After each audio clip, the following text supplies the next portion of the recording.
Yes. Yep. Sorry about that. I have another one at 4, so I hope this is enough time. Yes, sir. No, it's all good. Thank you. Welcome to the Grab Some Popcorn podcast. Really appreciate you taking the time to be here. This is actually my first interview, and I've always wanted to do something like this. So just really thanks for taking the time out to, grant the opportunity. I genuinely loved the movie. I thought it was an engaging tale, and it definitely exceeded my expectations for sure. Thank you. It's great to be here with you, and congrats on the podcast. Thank you very much, sir. So, as I've said today, we got a special guest joining us, Daniel Masciari. He's the filmmaker behind Stationed at Home. And before we dive into the movie, I want to give you a chance to introduce yourself to the listeners. Tell us a little about who you are and what got you into filmmaking. Yeah, so my name is Daniel Masciari. This is my first feature film, Station at Home. I've been making films since I was a little kid, terrible films on my ZR 300, I think it was, the ZR 300 slow camcorder. I have a background in editing. I've been editing for about 10 years, but my life changed when I joined the Actors Workshop of Ithaca, this Meisner Technique studio. And yeah, it just really inspired me to make films of my own. And Station at Home is an outgrowth of all of these muses that I've worked with over the years on short films. And together we made Station at Home, this feature film that is now getting distribution across North America, November 11th. So Wow. yeah, it's been a Congratulations. thank you. Yes, and I love that for sure. And what's cool is I looked up your IMDb and it actually says you unearth magic in mundane moments of the human experience. And that really shows in Stationed at Home. You turn something as simple as a cab shift into a life-changing night. So Thank you. yes, sir. Really loved it. So let's get into the movie. One of the first things that really struck me about Station at Home is its black and white cinematography.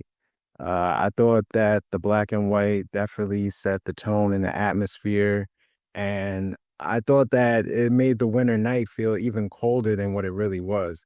It really brought the movie to life for me in a way that color wouldn't have. Can you talk about the choice to shoot in black and white? Yeah, I love the question. Yeah, black and white definitely pushes into the cold of the film and the atmosphere of the city at large. When I was writing the film, I actually was initially inspired. I was taking a bus from New York City, where I was living, to Ithaca, New York, and we stopped in Binghamton, and it was a cold winter night. I was listening to the song Dusk by Duke Ellington. I love Duke Ellington. And it's just incredible music. It's so dreamy, and so it's just goes right at the soul. And so when I was listening to this, I stepped out, looked at this old, big building on a train track, and something about that music with the cold, with this atmosphere of this, what I say is a forgotten city. It was very lonely, very desolate. It was just very quiet. And then I just imagined the cab driver, played by Eric Bjarnar, playing Ralph, as this lone figure in the distance driving his cab. And so the black and white, it always was black and white to me. It never looked color in my mind as I was writing the film. And working with Jackson Jarvis, our just genius cinematographer, he also saw it as black and white. So he really thought, revealing the textures of the city would really come out in black and white. So I think it was a combination of both the visual look of the film and the mood of the film, shown also through the performances and the subtlety of the performances, that it all felt really natural to be black and white. So I'd say it was always a given that it was going to be that.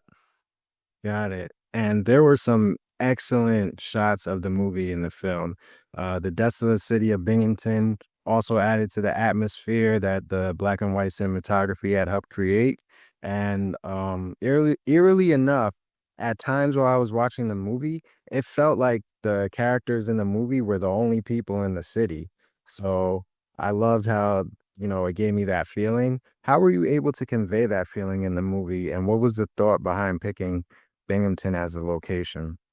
Yeah, well, great question. I love that you noticed that it was very desolate. That was both by design, where we wanted it to feel empty, as empty as possible, and also as winter in Binghamton is just a very empty city. You don't have to work too hard to make those streets feel empty. We had to move maybe a couple cars, but generally it was already the canvas that we wanted to paint on.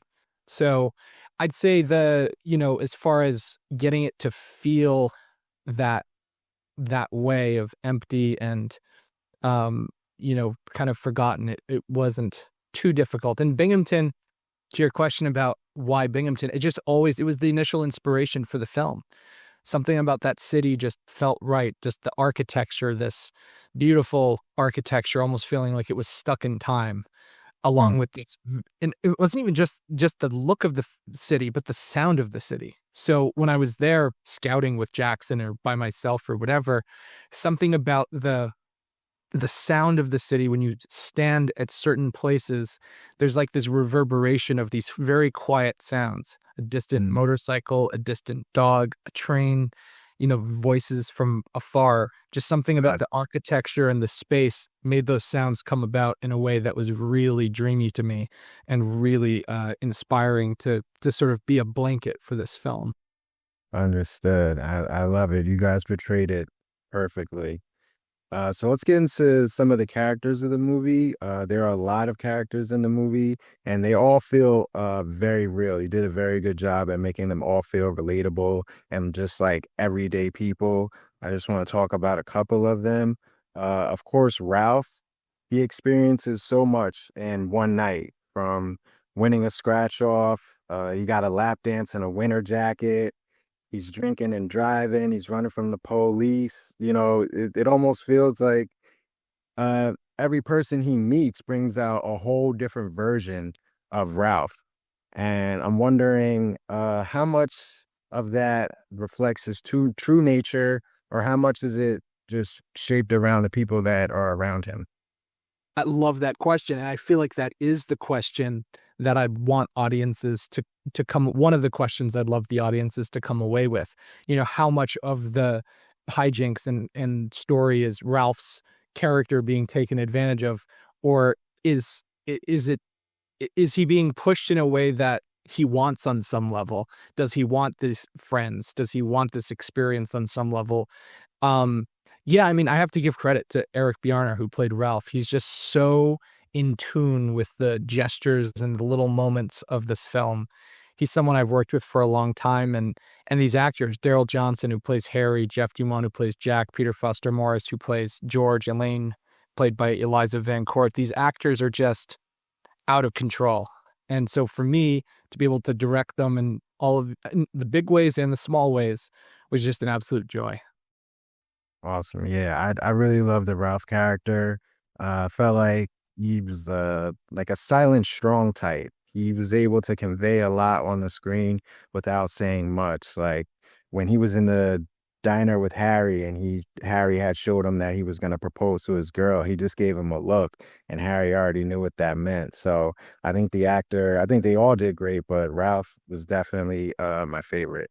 Let's talk about Jack. Now, Jack is a bit of a wild card.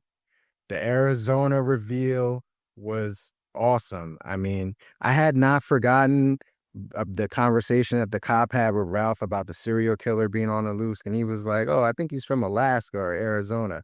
But then when the line was delivered, "It ain't this cold in Arizona," I mean, that was perfect, man. I got to give you kudos to that, because it was not predictable, but it fit like a puzzle, like the last puzzle, the last piece of the puzzle. That's the way it fit. So my question is, what does he represent in this story, and why was it important to tell his perspective this way? Because to me, he feels like the kind of person you can meet out at 2 or 3 in the morning, someone mysterious but strangely familiar.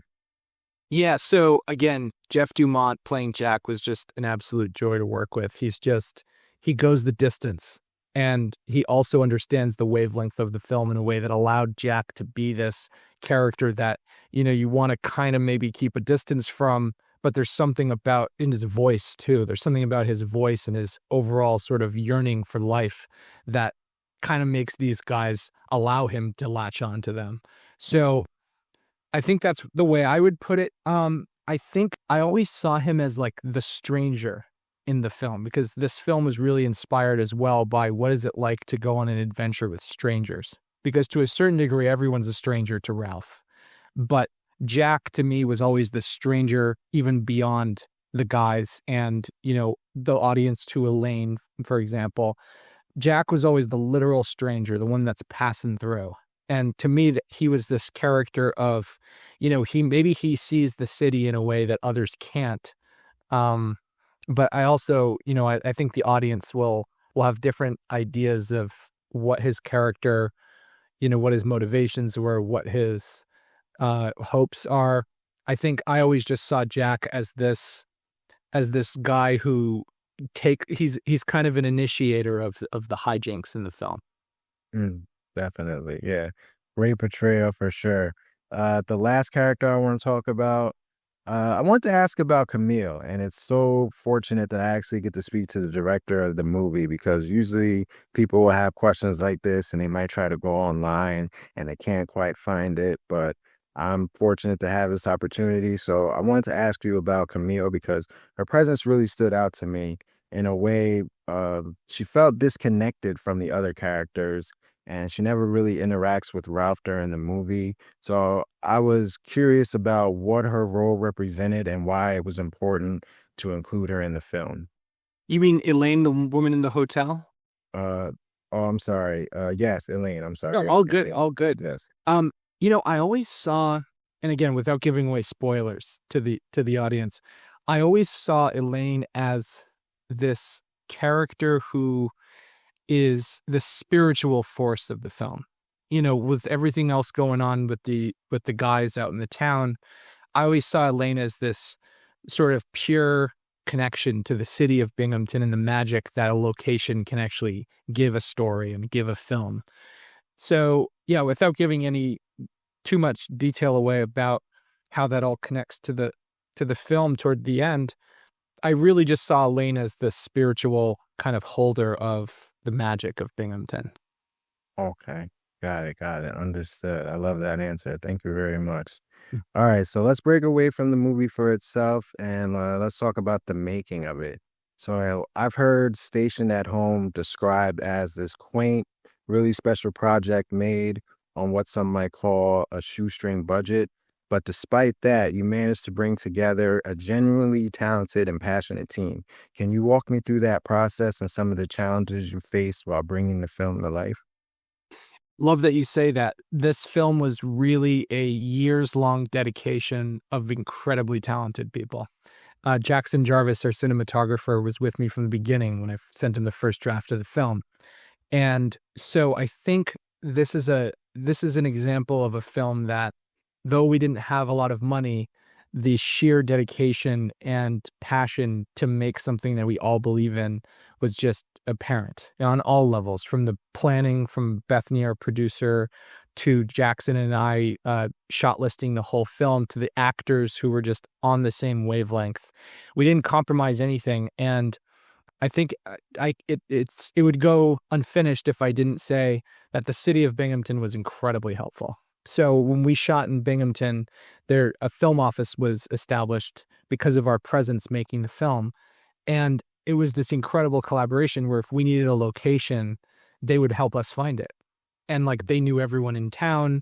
And so I think despite not having the biggest budget in the world, we had all of the people around to give us those things that, might have been cost a lot of money to find, or if we shot in a different city, the prices would go way up. So Binghamton was just this, like I said, a canvas for us to make the film we wanted to make, and we had so much support in the film.